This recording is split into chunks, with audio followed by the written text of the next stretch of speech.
Thank you very much, Jana, and thank you for the invitation to speak this afternoon with Gaëtane, Verna and Gregor Quack, who I'll introduce shortly, about the work of Franz Erhard Walther. Thanks very much to Andrea Lissoni too, and the team for organising what looks like an extraordinary show and a beautiful, beautiful catalogue.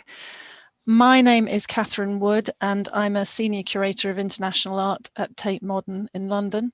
I specialise in performance, but like Franz Erhard Walther, I think I'm a little sceptical about the term because I'm interested really in how art acts and I think the impossibility really of separating bodies and objects or materials and actions. I'm really interested in their reciprocity, and that's been a driving force for my own work in what we can call performance, but really is that expanded sense of the work of art and that object-body relation, which I came to myself through research, particularly on Yvonne Rainer and the Judson dance in 1960s New York, but find very satisfyingly kind of complete in the work of Franz Erhard Walther. And those photographs in the catalogue, which are absolutely beautiful, of the activations set out in a grid, both past and present, I find them thrilling and kind of just emblematic of this tendency that is so rich and relevant to a next generation, I think.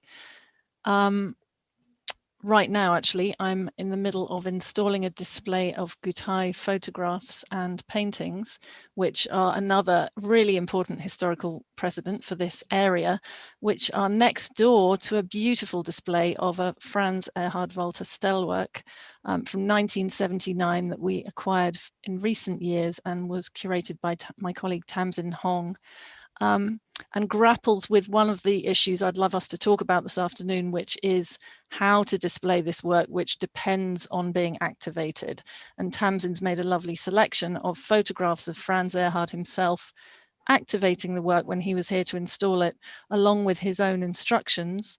But I think there are all kinds of questions about what the values embodied in his work do to the museum, and how this work of his and Yvonne Rainer and others kind of unsettled the ground in terms of how we understand the art object through the 60s and 70s and beyond, in ways that connect up with some of the big questions we're asking now at Tate Modern about, you know, going beyond the familiar Western narratives of art, of decolonizing, of how we ascribe value to gestures or materials. Where's the boundary of the work? So how does that period of a particular kind of work unsettle that territory? I'd like to introduce the speakers I'm going to talk to, and who are both going to give us a talk through the perspectives they've taken in their incredible essays, which I've been lucky enough to have a preview of from the catalogue. And firstly, Gaëtane Verna, very pleased to be able to talk to you this afternoon. Gaëtane is the director of the Power Plant in Toronto since 2012 and was previously executive director and chief curator of the Musée d'Art de la Joliette. She has an extensive history of curating, writing, publishing on artists including Terry Adkins, John Akomfra, Vasco Arusho, Fiona Banner, Young Hei Chang Heavy Industries, and of course Franz Erhard Walther, with whom she organised a really important show that she's written about as well in the catalogue. She's the president of the board of directors at the Toronto Arts Council and was awarded a Chevalier of the Order of Arts and Letters in 2017. And in her work, she said she asked questions which I find incredibly relevant to our work here as well, about the intersection between the location of the institution that she's working in terms of the local, the regional, the national, and the global, and in terms of the art worlds that we inhabit and the world we make in sharing in art. And I think you've also talked about the question of care as a really significant part of that, and it's something that feels, again, very pertinent to the questions about the kind of social politics of Franz Erhard Walther's work. in your essay, which was wonderful. I love the essay titled A Call to Action. I love how you brought your perspective as a curator to the writing and grapple with some of these questions that I feel quite familiar with too, about levels of interaction that might be permitted with the work or not. What does the work do to our protocols when it's work that can never be finished, as you say, and that can be produced in action? And I think I was really interested, and maybe we can talk more about this instance that you bring up of activating one of the work's positions with the white hats, the pointed hats in the park. And you said in there how much the interactions that came up around that reveal the ways that cultural knowledge, history and memories can be stirred by the appearance or seeming appearance of things. This kind of inside of intention and outside of display.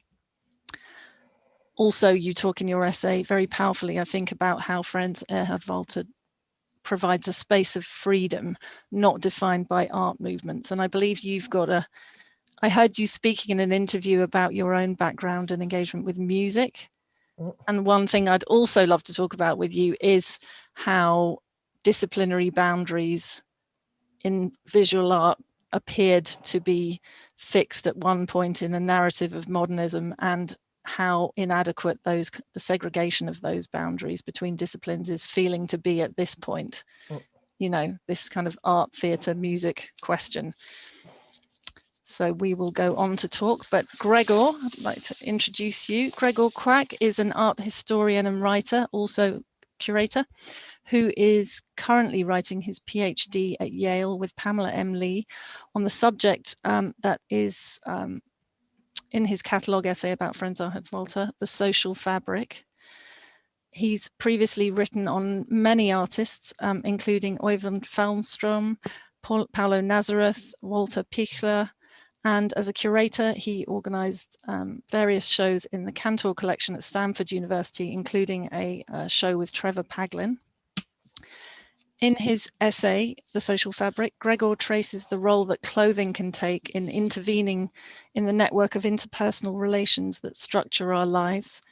And I really like the way you think about textiles, cloth, thread as both literal and metaphorical connectors of people and society, and invoking Julia Bryan Wilson's writing and other things.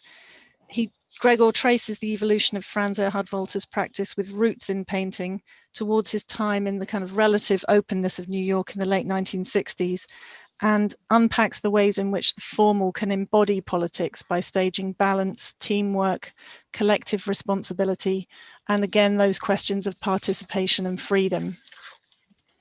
So we'll go on to talk afterwards, but I'm hoping in our panel we're going to be able to discuss, you know, what kind of museum does Franz Erhard Walther's work not only need but propose, and how the work operates politically in terms of where the value and meaning are placed.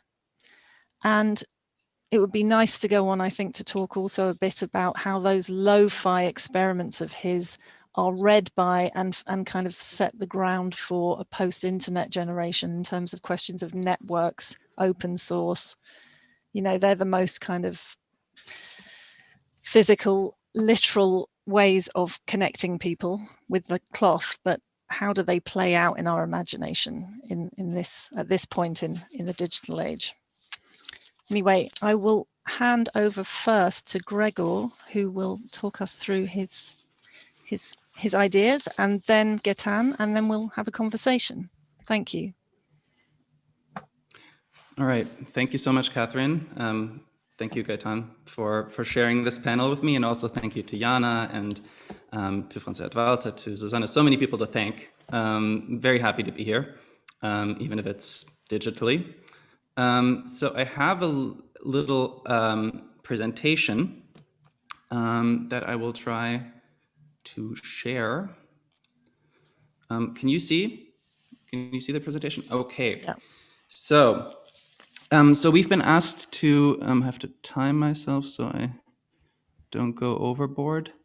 So we've been asked to give an impulse presentation for a panel discussion that has the title Image as Action, Transforming Life Processes into the Visual.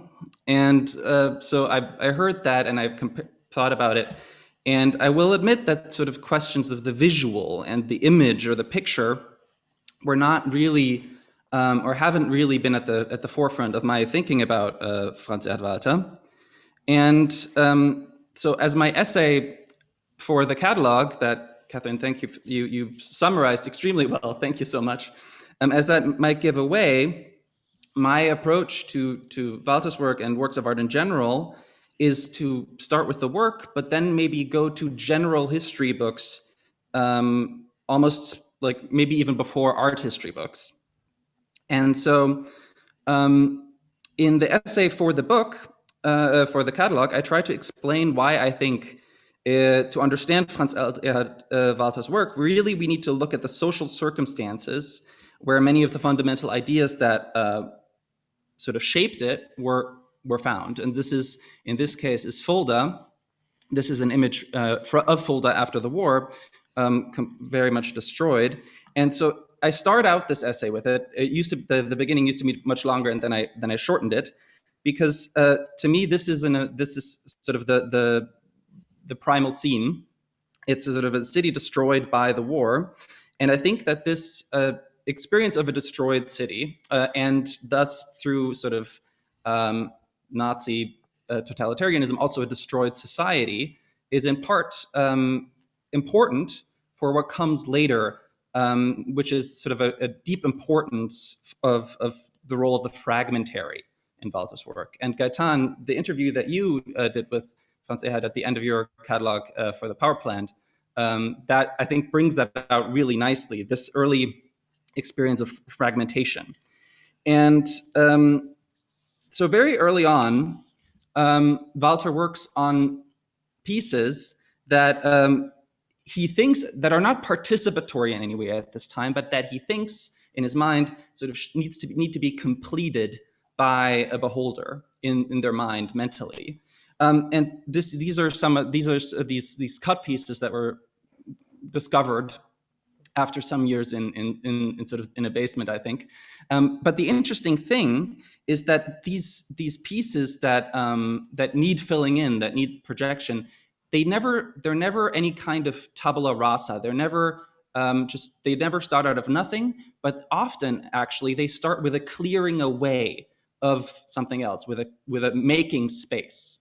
And so this I think is and here are the frame drawings that are very early on in Walther's career, that sort of clear a space in the middle for beholders to sort of project their own sort of ideas into. And this, I think, is important. The frame drawings are important for another reason, namely that, and I'll talk about this later on, that they are about a boundary, that they're about the boundary that defines what we think of as an image, as a picture. The other thing that I talk about very briefly in the essay, but that I think is very important to me, and then another sort of thing that I think is important to the situation of Fulda in the 1950s, is the closeness to the inner German border, and specifically Fulda's location in the so-called Fulda Gap. So the Fulda Gap is this part of Germany that sort of Cold War strategists thought, Western Cold War strategists, that is, thought it was the most likely place for Russians to invade, like for Soviet tanks to come through. And on the right, you see an American soldier at one of the bases around the border and around that area. And what that means is that this area is heavily militarized at the time, and it has a gigantic presence of the U.S. military, but also that sort of larger ideas of world politics of the Cold War become extremely palpable in a place like Fulda. They're not abstract. If the Cuban Missile Crisis happened, there's more helicopters in the air, and the sort of American soldiers are a constant presence in the city. And so for me, I think that one thing I shouldn't forget is that one of the places where Walther first got in touch with American art is in '59 is Documenta, but even before that, he has access to the army barracks and gets American art magazines through a friend of his. And so this, I think, is an important thing, that there's a context to the US there that is, I think, importantly different than what we think about today. Today, we think of sort of Cold War cultural politics as entirely an imperial project, perhaps, which it is. But in this moment, it's also something else. It's also the experience of having been, of sort of the nation that liberated Germany from the Nazis. And it's also a counterforce to the GDR, which is very close. And so I think this sort of particular closeness to American ideas of art. Here's images of the Documenta in '59, where American art played a big role for the first time. So I think this context to American ideas of also brings about and shapes what Walther means when he talks about freedom. I think when he means freedom, he talks about a specific kind of freedom that puts a certain importance on the individual and on individuation. And Gaëtane, I know we share an interest in those moments where Walther noticed that there may be cracks in that idea of freedom that sort of belongs to sort of the American national project at the time. And I hope we can talk about that in our discussion afterwards. But I do think that individualization and individuation does continue to play a role. And here's an example. Here's one of the diagrams on the left that Walther used to sort of describe his concept of action. And we do see that the artist at some point is crossed out. So he does go away from sort of this bourgeois individualist genius idea of the artist and moves it to the producer, or at least intends to. But on the other hand, some of the first pieces in the work set are things like the piece on the right, the leg piece. But the leg piece wasn't always called the leg piece or the Beinstück. In the beginning, it was actually called the Ich-Objekt, so the I object. So this is an object that sort of helps one to find one's identity. It's an instrument of identity, which is an interesting thing to consider if we think about this idea of the social. And in fact, especially in the beginning, in the earlier half, in the first half of the pieces that would later become the work set, when we do find social situations and situations that involve more than one person, we can see that they're generally, they're together, but they're also separated. They're in separate sort of compartments of the same work. And I think this is an interesting thing, this clear desire to try and build up moments of simultaneity and community between people, but to not go too crazy with it. And I think there are important historical reasons and political reasons why there is that tension between individuation and collectivity that doesn't really ever fall one way or the other. And this, I think, is one of the parts. This is called, and this is generally cited when people talk about the political charge of Walther's work, because this object used to be called the political object, and then he changed the name later on. But even in the political object, you can see that there's a distance between people and a sort of clear individual sense. And I'd like to discuss that name change, but also why that distance and why that hesitancy. So I think recently, in sort of, and our essays in the catalog are an example of this, and also your book the book that you edited, Call to Action, with Luisa Finke's essay, are examples of a movement that has happened in the perception of Walther's work. It starts out with words like politisches Objekt, then it sort of moves away from that moniker and tries to sort of be a little bit more neutral in its designations. But recently, there's a renewed interest in this political charge. And it's I thought it's always sort of interesting. It's a little bit like we're all asking Walther, wo stehst du mit deiner Kunstkollege? So this is a painting by Jörg Immendorf from a little bit later. Jörg Immendorf was a friend of Walther's, and this painting, he asks, where do you stand with your art colleague? So it's an activist, a pretty on the nose activist painting in that way. But I think, and by the time Immendorf painted this, Walther was in New York, so they didn't talk about it. But I do, and also the person inside is not Walther because he's a painter. But I do think there's something interesting here, which is we are now all asking, where does Walther stand? Where does he stand? Where did he stand with his art? And I think there's a couple of levels to this conversation. One aspect of it is, again, the boundary.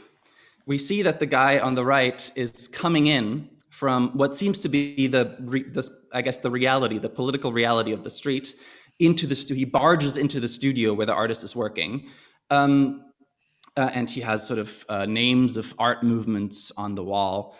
And so there's a clear idea in that painting on the right that there's a reality out there, there's a studio in there, and that boundary should be opened and the door should be opened. And the interesting thing, I think, with Walther is that it's never quite that easy. That boundary, that door, that threshold between reality and art is always important, and it's always discussed, but it's never quite done away with.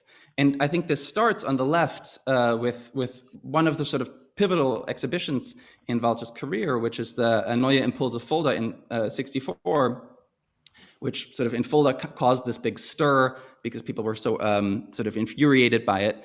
But interestingly, the piece that sort of made people most angry was the line on the floor, where it seemed like there was the boundary between the work and beholders. Interestingly, Walther never wanted to make it this way. It was supposed to be installed differently. So this is very important, but nevertheless, this is what I think sort of sparked most outrage, this idea of a boundary from all sides, from critics, from other artists. And so this, I think, the idea of the boundary is important. Now, what does all of that have to do with the idea of the image as action, which is the title for our talk today? And I admit that it took me a second to have an idea about what it has to do. And I looked around a little bit and I thought a little bit. And I thought, what happens if we think about images and if you think about the social together? And what came to me is this idea, this German word of the Weltbild or the Gesellschaftsbild, which means an image of society. And and this is a book on the left that is a book from 57, which is one of the main classics of German post-war sociology. And the title and the charming men on the right are the three of the four people who wrote it. And the book is called The Worker's Image of Society.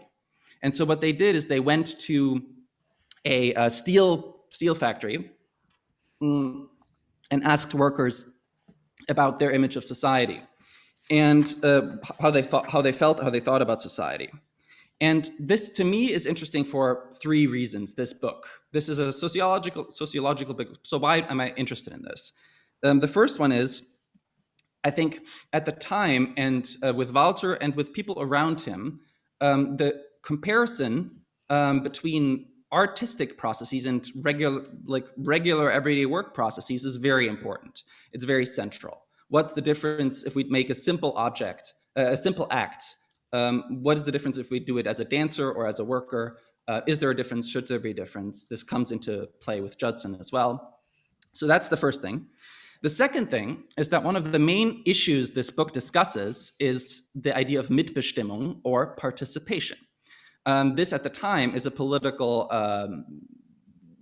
issue in Germany where workers get a certain right to help, to participate in a factory, in the decision-making of a factory. And I think this is an interesting lens through which to look at the idea of participation at the time in sort of a more general populace. What does that idea even mean? And interestingly, to me, participation for a lot of these workers isn't necessarily something good and desirable. For many, it's actually something to stay away from.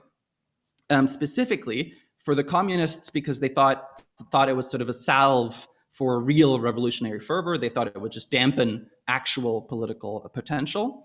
And on the other hand, there's a lot of workers who tell the interviewers that anything that is participatory reminds them of the mistakes they made in Nazi Germany. Sort of basically they're saying, I never want to be part of a party again.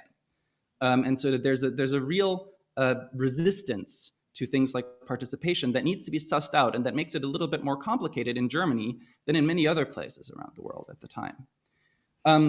Thirdly, and this I think is the most important thing, the three sociologists talk about this Gesellschaftsbild as something that is completely separated from reality in their way.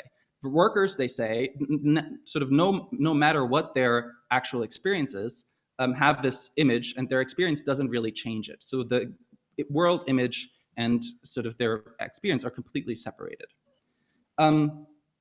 Which then, and I'm almost done, I know I'm like 1 minute long now, is this then leads us back to Walther, which is this question of how, for him, how does the image, the work, relate to sort of anything we might call reality or outside world. And I think, and this is, I think, important, and this sort of, this book and the idea of the image helped me think about, for Walther, that boundary also remains there.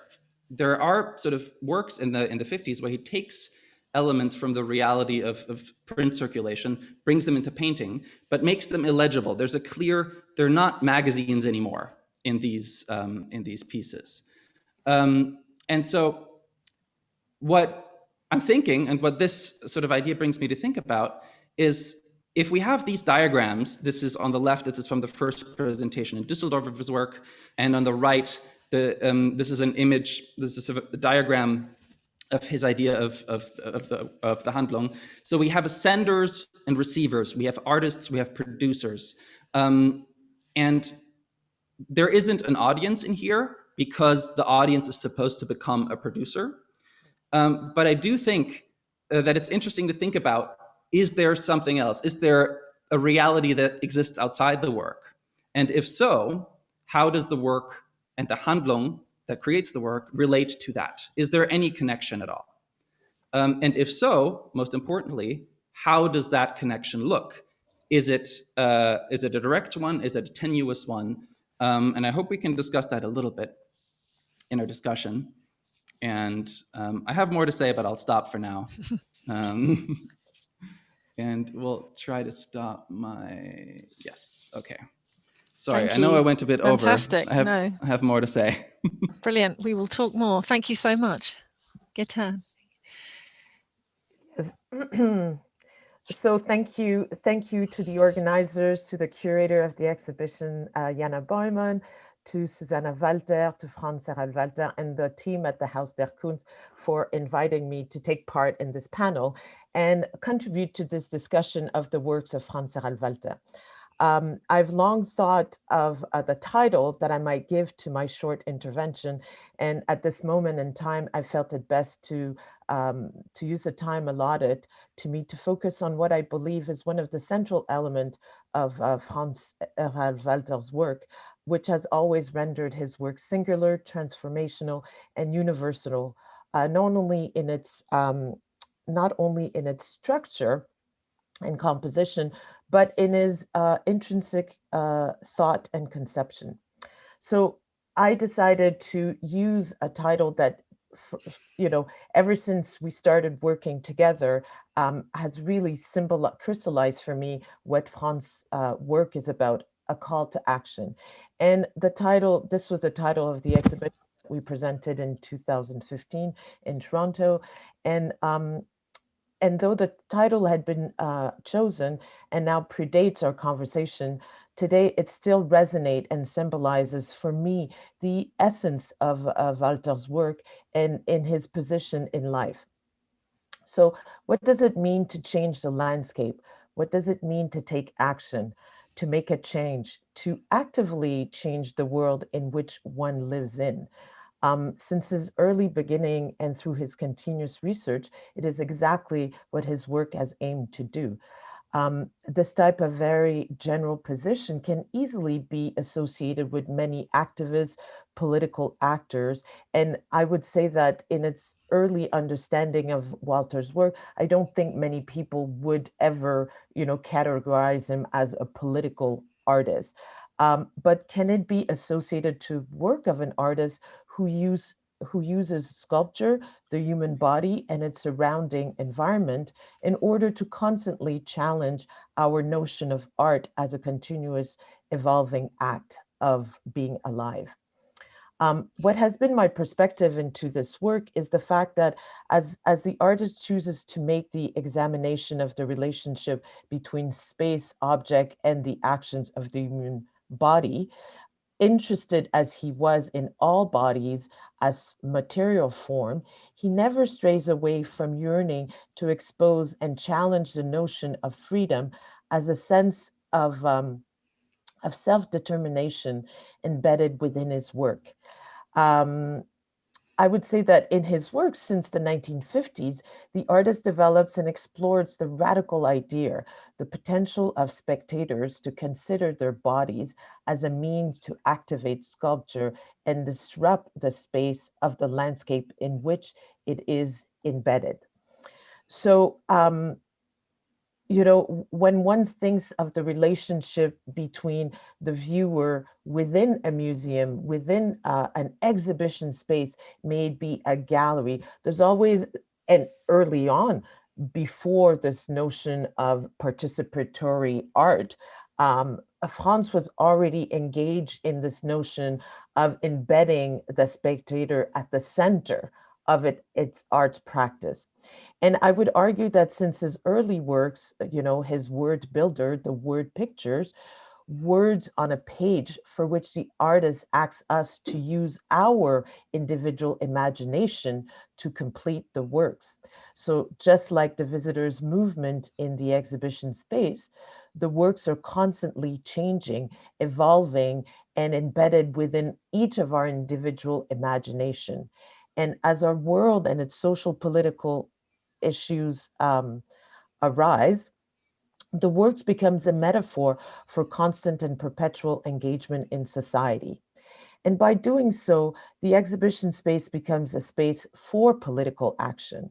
And so within the context of the presentation of the exhibition at Haus der Kunst, one cannot help but acknowledge the historical legacy of the architecture and the racist and xenophobe ideologies that led to the construction of this particular building. And I've walked through the space, and to my great sadness, due to this godforsaken pandemic, I have not had the ability to see the space transformed by the works of Franz Erhard Walther within its space, within its architecture. And if I think of the work, part of the word builder, the work that is KKK, and the presence in this long-standing series of word building, the presence of that work, it is a testament to Franz's interest, not only in his own condition, but in a state of mind embedded within the white supremacist ideology that still divides America today. Why would he choose this word to be intertwined and produced side by side with words as museum, nature morte, Africa, Rome, oral, and so many in this continuously evolving series? When I interviewed him, because this, for me, as a Black woman, encountering his work for the first time and seeing as part of the word builder the word KKK side by side with Africa, it begged me to think, why would this, white German Catholic man raised in Germany in a Catholic area during the Second World War, why would he pose his gaze or choose to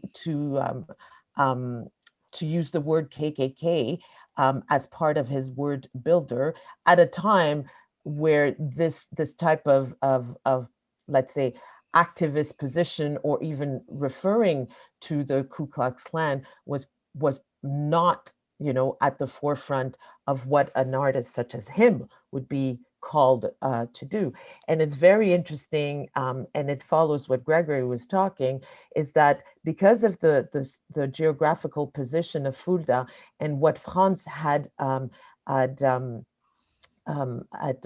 acknowledged or lived through, Americans were seen as the savior. They were the sense of, they represented freedom, as opposed to the Russian.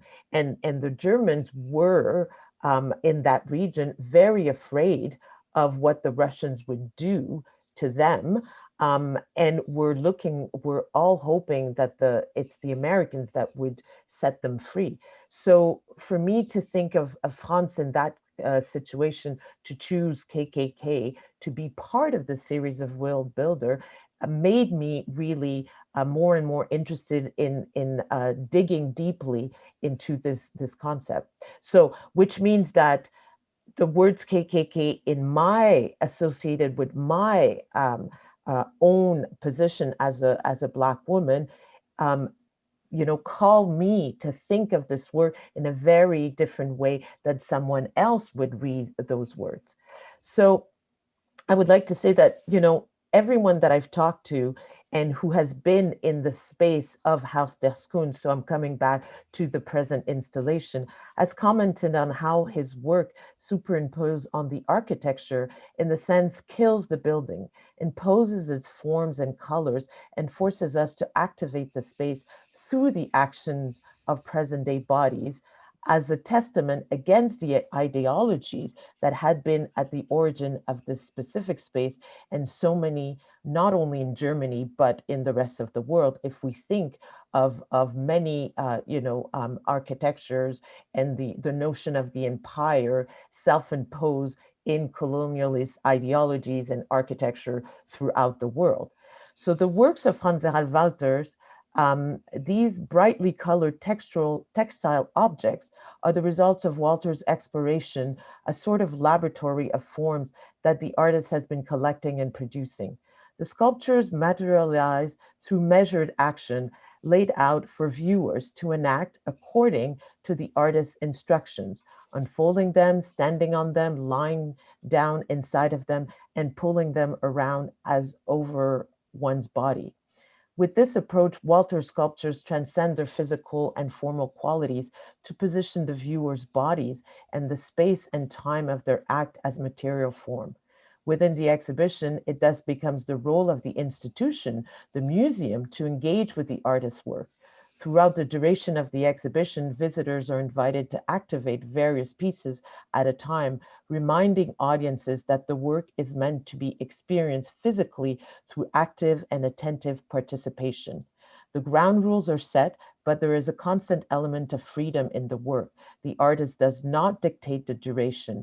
There are set rules, but the end result is effectively up to the individual who chooses to engage with the work with other at his or her own risk. In short, the call to action highlights the artist and the viewer's shared role in shaping material form and idea that for me has not only distinguished Walther's but also allows us to look at our contexts and circumstances differently. These unforgettable and distinct works had a profound effect on all visitors, young and old, as Franz, Walther's work transcends time and engages all visitors like no other work have done. His concept of the work of art as action calls on visitors to participate and become active human beings within the exhibition and most importantly, afterwards in their everyday life. Thank you. Wow. So much to think about. Thank you so much, Gaëtane. And thanks again to Gregor. My head is actually spinning with connections, and I'm going to try and weave some threads and ask you more, because there's very much more to talk about. But maybe first to dive right into a specific dimension of that question of politics as it relates to what Jana has brought to her perspective in the catalogue about Franz Erhard Walther's relationship to paintings. I would like to think about that in relation to what both of you have brought up about boundaries and not the blurring of art and life, but what's included in art and where does it sit in the picture of life. And you're mentioning the KKK work on paper. You also mentioned, Gaëtane, in your essay, this moment when you took a group into the park during an activation and they were wearing a white set of one of the works, what's the title of the work? Sorry, with the pointed. Yes. Oh God, I should with know. The pointed hats. I'd written it down here. Now I can't see. But that somebody approached you in the park, a Jewish man, and believed that it was a reference to the KKK, and then you had a conversation with him about that, and you talked in the essay about that question of costume, the body, the disturbance of expectations, and the very fact that you'd taken the art object into a public setting where interpretation was not framed in the way it would be in a museum already opened it up and opened its boundaries. And of course, raising these questions about the KKK and America and freedom makes me think right now at Tate Modern about the Philip Guston question, which has been controversial here. And thinking particularly, though, in terms of the formal questions around this conversation on Franz Erhard Walther, Guston's move from abstract expressionism, obviously the embodiment of that American post-war idea of freedom that was exported around the world, etc., and the idea that Harold Rosenberg wrote about of the canvas as an arena for action really was writing about painting, abstract painting, as activism, as a kind of macho activism, actually, when you reread it, formal and beautiful as it looks to us now. This idea of kind of laboring, and I'd love to also talk about that in terms of the gender politics of Franz Erhard Walther working with fabric, but the arena for action, going off the edges of the canvas, a la Capro, into the world. Franz Erhard Walther is really actually dismantling the boundary or the frame of the painting altogether. It's just the canvas, isn't it? There is no frame, there is no boundary, except for the museum itself. And when you put it in a public park, that's gone, and it's really quite terrifyingly open to the world, which is at odds with the absolute beautiful formality of how the work looks in the museum, and also, as I understand it, Franz Erhard Walther's attitude to the ideal ways in which it might be interacted with, which are fairly ceremonial and quite solemn and even solitary or enclosed. What's my question?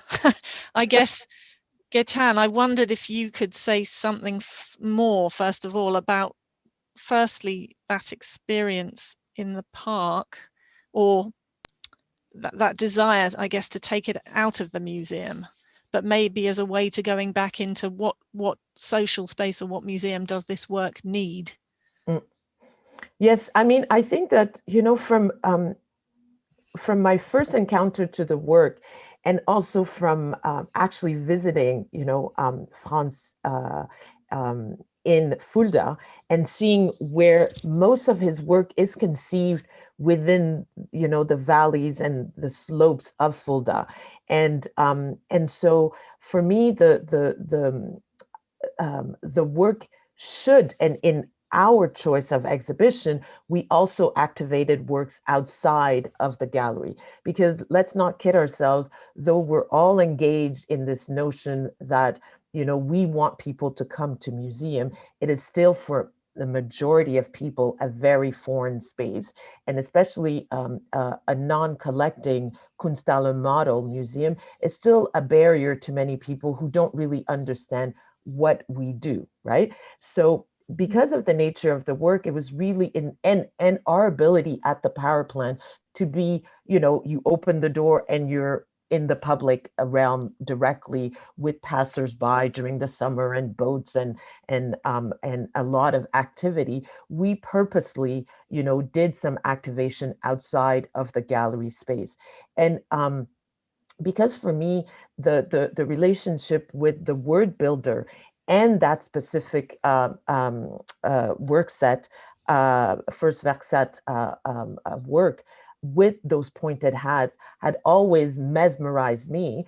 When choosing which one to activate, on the last day of the artist's presence with us, was let's use this one, And so as we walk outside, I had completely forgotten, the original work is red, which one could read as a reference to, Catholic religious orders, and does not read as the KKK automatically in red. But what we were activating was how do we call it? An exhibition piece, which is made of a white color material. So as we walk, so in its originality, the work does not read, and this is again another tropes of the artist, it doesn't read automatically KKK because it's a red burgundy red. And depending on each of our social connection, we could read it in many different ways. Now, in this instance, the activated piece was of the white fabric. And as we step out, the man who, engages with us, the first words were, if you were not wearing this, I would have thought it was the KKK.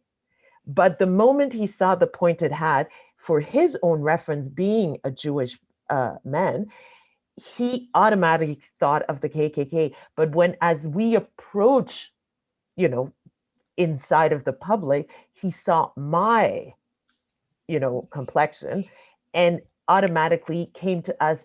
And what was interesting is that he had no boundaries to engage with us at this moment. The fact that, so he openly said, what are you guys doing here? What is this about? And then we could engage in a real conversation. And for me, this moment of the work moving outside of this, we're in a museum, we're celebrating the great artist Franz Walther and these works that were made in the 50s, and that, like all of the literature that we talk about really proved to me once more the validity and the true interest of Franz, and whether I believe this is what he's interested in. But the work proved itself in the public by just our, it's also serendipitous, right? Because I wonder if I wasn't part of the group, what would have happened? But regardless of this, I think that every moment where we can unpack and exchange in those questions of identity and with others makes us better citizens, better actors of change within our society. And for me, I think that that's where the museum needs to, and it is not an easy task, because if we think of, where museums come from, what is their historical background, this, yearning to collect, present, divide, speak of, and too often speak on behalf of others without inviting them in the conversation, renders the what we're all talking about, decolonizing the museum or changing the museum, renders it like it is a complicated task, not one that is impossible, but one that will need to push us to change our perspective with regards to the work and the voice of the artist within our discussion about the work. That's extraordinary to hear that fuller description of that moment. Thank you. And I think it points to the disruptive capacity of Franz Erhard Walther's work in such a powerful way, actually, when unshackled from the ritual of the museum, which implies a certain kind of expected behavior and protocol for visitors. And you talked about your daughters being, I think, told off at DIA for interacting with the work or not being allowed to when they were little. Yes, and that was one of my first drivers for. That's it for the show, because I realized, in a museum setting, knowing that this artist, says we can all activate the works, and then to be told by the museum because of, and I understand the preciousness of the institution having purchased a first Werkstatt and not wanting, a 6-year-old and an 8-year-old to be like activating the work.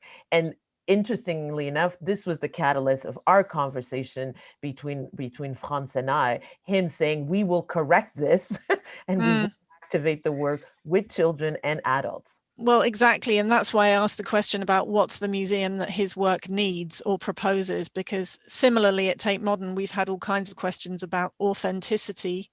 Is it more authentic to touch the work, the piece of material or the mirrored cube by Robert Morris made in 1968, or to be able to interact with it as the artist wanted you to? And how much are we still applying an old master logic to objects that are about being handled? But it also, this anecdote, I think, brings up so powerfully descriptions that Franz Erhard Walther relayed to me of his experience in Nazi Germany as a very young child. And Gregor, you invoke that context as well in your essay, partly in terms of his description of the society he was living in, this idea of dressing up with Sunday best, the kind of ritualized, formalized society, and the action that he did once as a child of walking naked down the street as a kind of rebellion. But he also told me an extremely kind of chilling description of seeing Nazi soldiers coming to his village and remembering the detail and texture and the pride in the uniforms as this aesthetic dimension to the horror of the politics, which the incongruity of which chilled and kind of struck him very deeply, and later on kind of has played out through his understanding, I think, of that question of external form, internal intention, and how that might be played out. So I wondered, Gregor, if you could say something more about the question of clothing and textiles that you've written about, the intimacy of clothing versus the metaphorical networks and threads of textiles. And I think about textiles or canvas as tents as well as nomadic structures that can house us collectively as well as being garments. Yeah, lots to say, but maybe I think one of the interesting things to start with is with textiles is you called them sort of metaphors, sort of the metaphorical sort of charges of textiles. And so one of the interesting things about Walther's particular use of textiles is that it starts in the early 60s through Johanna Walther, who I think there's going to be an interview with her, which is going to be very exciting for me to see, and sort of to her parents' tailor shop. And it comes into it sort of as because it's a novel sculptural material. That's his reasoning at the time, a purely formalist reasoning. But interestingly, the material itself really lends itself to sort of, through various means, to a sort of political readings. On the one hand, because fabric, more than any other material, sort of suggests bodily interaction. Sort of, there's a lot of pieces in the work set, for example, that sort of bring togetherness, but because they're that sort of divide people up into chunks or whatever, but because they're fabric, there is a certain closeness anyway. If you imagine the work set pieces in wood or metal, they wouldn't be the same, and they wouldn't have that same bodily dimension. There is sort of the social reading and political reading to fabric because of, for various reasons, mostly economic, because it's sort of a driver it has traditionally been a driver of economics and of sort of rebellion in economy. And actually Fulda too had didn't have much industry, but had some fabric industry. And he got his first fabrics in sort of scrap rooms of textile factories. But then also the interesting thing to me is if we're going to talk about the gendered aspects of fabric work, fiber art is usually is a team that in the book that I referenced in the essay, Julia Bryan Wilson's Fray, references the book as references fiber art as a premier site of feminist work. And the interesting thing is that Walther chooses very different types of fabrics. He chooses very much industrial, very sturdy fabrics, but but somehow can't get completely out of that association anyway. Which then I think leads to this thing, this word that both you and Gaëtane used, which is the metaphor, or I think Gaëtane, you also said laboratory. And so I think this is these are such crucial and very interesting terms, because when we talk about how does Walther's work become political, it becomes differently political than I think a lot of the other participatory art at the time, where basically the artist wants to stop being an artist, wants to go out and wants to just do sociology. And Walther's friend, Verena Pfister, for example, did that. She stopped being an artist and became a sociologist. Charlotte Polzinenska did similar things. Yes. Yeah. And so he, interestingly, doesn't do that. But I think that's important because, for example, Gaëtane, the piece that I also don't know the number or the title of the piece with the hats. The interesting piece is that even though this man that you met outside thought it might have been a reference to a KKK robe, it's clear that it's not one, and B, you probably wouldn't have put it on if it really looked like one. And so this is sort of this connection and reference to reality, but a refusal to completely bridge the gap, a refusal to completely do away with that boundary is, I think, what's so interesting and unique about him at the time. That you can, which is why I think that piece is so interesting, and it also goes back to what you said about the childhood experience. That piece allows one to sort of experiment what it means to associate yourself with a group via your garment, and it allows you to experiment with it and see whether or not you're susceptible to it, whether or not you're sort of swept up in it or not, how others perceive you if you're marking yourself as part of a group with your clothing, without having to really do it, without having to walk around in a uniform.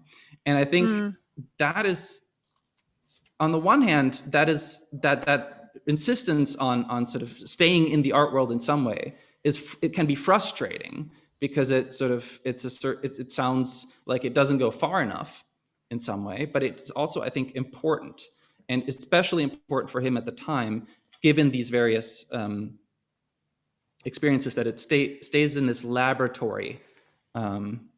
And a laboratory, of course, is defined in its part by being closed off from the boundary, so there's a certain impermeability. And so that's, I think, that's uncomfortable and strange question about a lot of the political charge of Walther's work.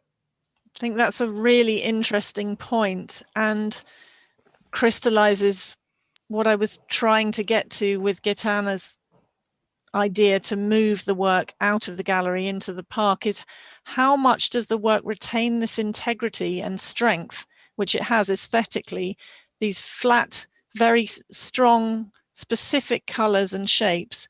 They are able to imprint themselves onto another context in a way that isn't assimilated, because I'm thinking of many of the things in common between Franz Erhard Walther's approach and Yvonne Rainer's approach to the body and object in the 1960s. And I know that when he went to New York in the late 60s, he found affinities in that context, even if it was more actually with male artists there, Andre, Sarah, Oldenburg. But there was that context of performance often driven by women, that has such resonance with his approach. But if you look at Simone Forti and Yvonne Rainer's work and put it out into the street, it would kind of blend in to the context of New York. The ordinary dance, ways of walking, Steve Paxton, Yvonne Rainer, running and walking, would disappear. Franz Erhard Walther, like as you say, resists and retains form, even though it's also got a task-like ordinary dimension to it. And I was thinking about his work also in relation to Senga Nengudi, actually, as having a more similar quality in the use of tights, pantyhose, you know, this stretched material as a connective fabric, and in relation to choreography is maybe more of a parallel in a certain way than Judson et al. Sorry, Gregor, what were you gonna? Well, Gaëtane, is it okay if I answer? Yes. Yeah. So I think there's such two things about this resistance to completely blend in, and I think it relates to what you two were saying about the role of the museum, because I think if we think about the work and the Handlung and the action as a sort of laboratory, then maybe the museum doesn't have to be one, and then maybe the museum can sort of maybe the work can go out of the museum because it sort of has that enclosed nature. So that's why I think that sort of curatorial choice is so smart and so interesting. And the second thing, I think the Senga Nengudi comparison to me is very interesting, because I mean there's so many sort of comparanda in the 60s of people making interesting work. But for me, I agree, Senga Nengudi is in part the most interesting, even though I know of no historical connection. But maybe there doesn't need to be one.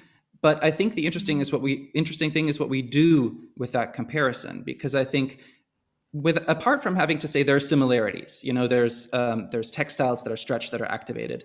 I think common roots in Gutai, maybe. I am biased, given that I'm just installing Gutai on the stage in 1957 upstairs. I bet, well, I know Senga Nengudi looked at that, but anyway, sorry, carry on. Well, this could be a question Franz that we Erhard ask. later. Yeah. Yes. But I think very important are also the differences, where sort of Senga Nengudi, the people activating the work are trained, very virtuosic dancers. The material are not these sturdy industrial canvases; they're pantyhose, and they're pantyhose that are tinted. So there's very specific reference to race and gendered bodies, and that is not only not present in Walther, but very I think emphatically not present. If you look at the clothes, they're very boxy. They're very they're not comfortable looking. Like I think the Werkmantel, the one piece is going to be activated later today. It's very much supposed to not belong to a specific body, and it's an interesting thing also to think about historically. Why is it so important for him to have this relatively generic sort of stand-in human in these works that has sort of an average body height and whatever, which if we look at it from today's sort of point of view, there's a certain sort of eye roll maybe at the liberal body politics of that. But I think it's also important to understand what that means in Germany post-war. To sort of insist on a certain universality and interchangeability rather than a clear designation. That's a very loaded and complex question, I think. Like the Robert Morris exhibition at Tate in 1971 was criticized as being designed for the young athletic male, you know, and I don't think you could quite level the same accusation, but there is an idea of a standard body type, a standard kind of ability that's implicit in the work, I guess. But I would say that the question is probably everything was conceived with his body as the model, you know, his body meaning, you know, this young man who lives in the countryside, and very much the work is kind of like made for Fulda, about home. it's all like, it's interesting because when you look at his work and all the work that he's done to tell his story, his his written biography is, it is very much, everything starts in Fulda in this young age. He goes away, but he comes back and now he lives there, right? So to me, there's, in terms of the choices and the material and the finding of that material is again related to Johanna Walther's parents' work, which is all happening in Fulda again, So in essence, it's and so walking that land, and who is walking that land, at that moment, it's very much Franz and his coterie of friends, that generation. And interestingly enough, in his group of friends, there were women, it's not a monolithic, male dominated, I would say, a group of artists. And the voices of women are embedded, and even his relationship with having Joanna, and openly letting it be known that she's the one sewing this, and the criticism from his male artists, underhandedly make fun of him and say that he is making women's work, yet them, on the down low, commissioning Johanna to sew for them because they did need this. So in opposition, he is not afraid to actually mention her as the participant, and she's central to his ability to make this work, because for him, each of these works begin by a drawing. So that relationship is about drawing, and then she's the actor of producing them. And of course, there's a very close relationship in the discussion of size, fits, and etc. But I think that I don't think we should read it as, only male dominated vision of it, but it's mostly because it's all based on his own body, his own proportion, and him as the first activator, at least for the solo pieces, the first activator of all of these shapes and form. But interestingly enough, they could be fitted on tall people, small people, big people, skinny people. So there's a varieties of bodies that are thought of intentionally in the development of the works. And then I would somebody was telling Franz when we were in Toronto, that there was a very much, though, as Gregor mentioned, when you look at each of these objects, there's a very much an army style of even the way that they are folded, and when they're in each of their compartment, it's very, nothing is left. If there's a stick, it is wrapped. It is wrapped, tied, everything as its place, and even the presentation of the Versat, in its archival manner, is very much regimented. And on each of the pouches, there's a drawing of what's inside of it, So there is an order to yet in its reality, it's the boundaries are exploded because the order is not to be followed inside of the gallery as you activate. Some of the different series are so massive, there is no way that they cannot be constrained to one space, and often they cannot be activated in the entire space of the gallery because they unleash themselves in such a wide space, which brings me back to the landscape in which it was thought of, which is in Fulda on those slopes. Yeah, I think that's a really important point and relates to this question of the work's integrity that persists. And yes, I agree. I think the work is, maybe there's a projection of universality, which is a problem in the reading, because we're saying Sengen Ngudi's work is specific because it was her body in Maren Hassinger, whereas his is being maybe read as universal because he's a white male. So it's less his intention. I think you're right. He was making it for himself, as she was. But there's a proto-feminist attitude in these ways of collaboration, trust that you see, in relation to many other artists, including Charlotte Pozanenska and also Anoita Sika, as a queer dimension to that practice. What was I had a couple more things and we're running out of time, but really, one thing that the work makes me think of in terms of the current generation is actually also how his work pictures the body and the fabric as a kind of prosthetic, as a connector, and maybe via the work of Rebecca Horn. It's obviously a very different body of work, but how a kind of post-internet generation have picked up on those adaptations of the self, extensions of the self that we're very familiar with as we're now kind of glued to our iPhones. But coming back to the framework of the panel, I wanted to ask you at the end really about his relationship to photography in that sense. We live in an age now where we kind of live and communicate through images so much. We're doing it right now through a screen. And how much is the work centered in the situation of being in it, which I think that's the artist's intention, is that your experience of being in the work. But as with many of those formal participatory approaches of the period, whether or not, he talks about it in an interview, I think, with Erik Verhagen, as saying maybe accidentally people will see it from the outside as well when you're in a museum, and or indeed in the park in a really powerful way. But then again, the work was circulated in arts publications, in magazines, in press, as a set of beautifully composed photographs.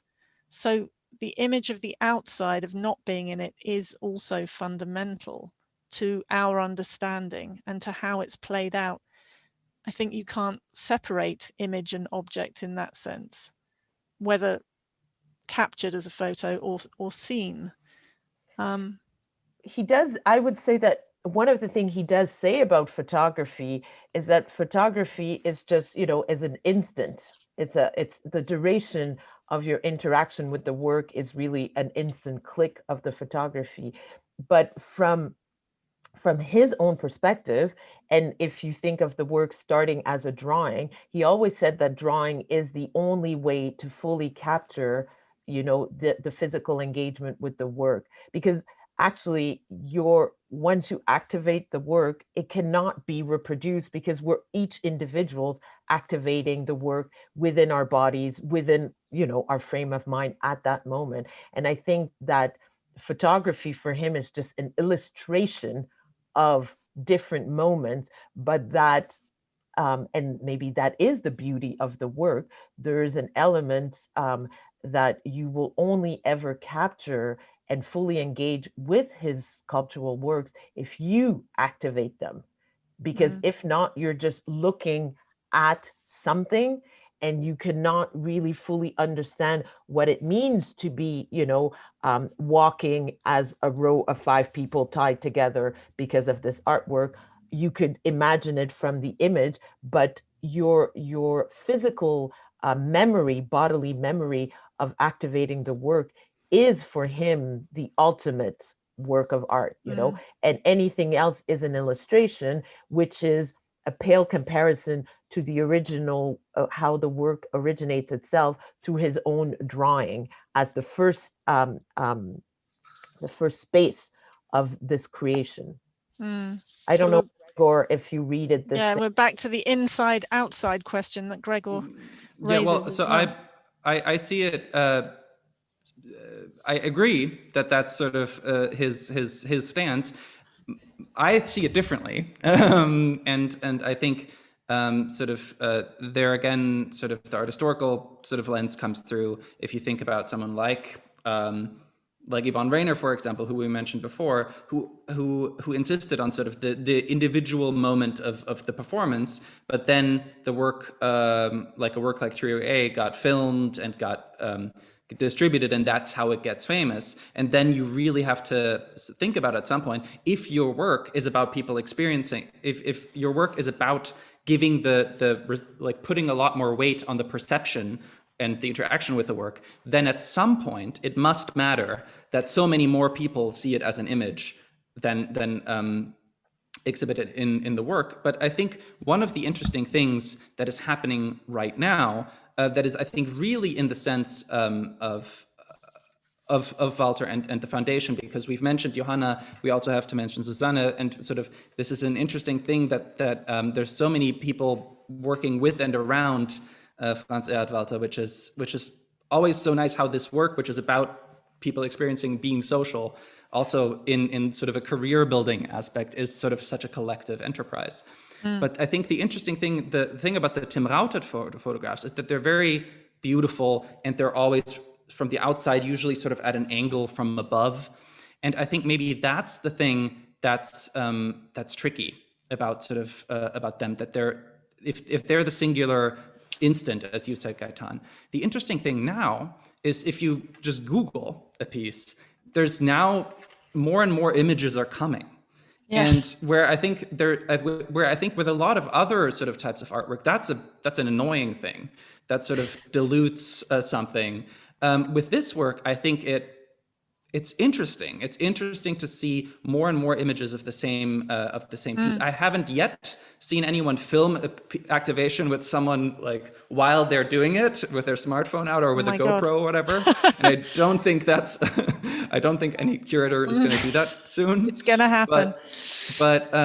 But I think there is potential to this sort of media proliferation, because the work already finds new ways of being activated constantly.